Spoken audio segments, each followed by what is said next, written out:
Hi, and welcome to this week's TBG video update. Let's start off this week with the construction defects legislation currently before the Colorado State House. Senate Bill 15-177, really four main sections. First section talks about key terms, pretty common for a bill.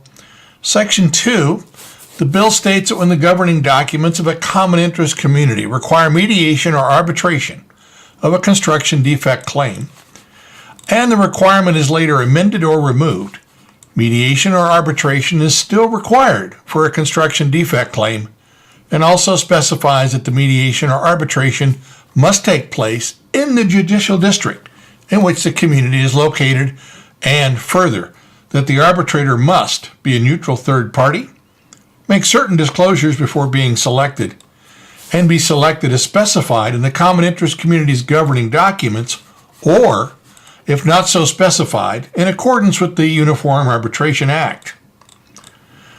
Section 3 requires that before a construction defect claim is filed on behalf of the association, the parties must submit the matter to mediation before a neutral third party, and the board must give advance notice to all unit owners, together with a disclosure of the projected costs, duration, and financial impact of the construction defect claim, and must obtain the written consent of the owners of units to which at least a majority of the votes in the association are allocated. And Section 4 just provides for additional disclosures provided prior to the purchase and sale of property in a common interest community, giving notice that the community's governing documents may require binding arbitration of certain disputes. Now, this is an important piece of legislation for the health of our housing market. If you've not completed the call for action which you received from the Colorado Association of Realtors, please do so at the completion of this video by going to coloradorealtors.com. The response link is right on the first page, and there is a link to the entire bill if you want to read it. It's located right on the site. Okay, moving on. The February Keeping Current Matters report has a few slides of interest, including foot traffic and peak listing times. And KCM has the Pulsenomics slides predicting projected house appreciation through 2019. If you've not seen these slides, I urge you to take a look at and listen to the entire presentation by Steve Harvey.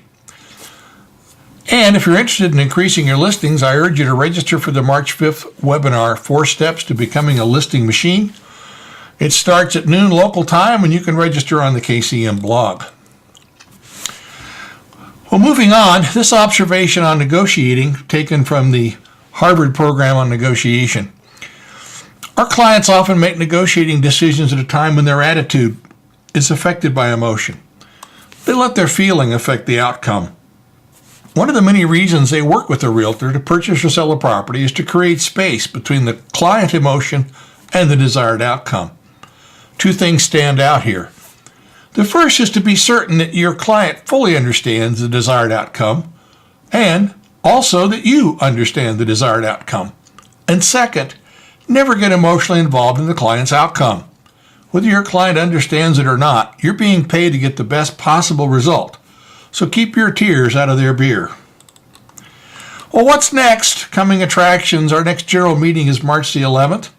We'll spend some time introducing the TBG post-closing follow-up system, and most of the rest of the time on discussing ways to increase our listing inventory.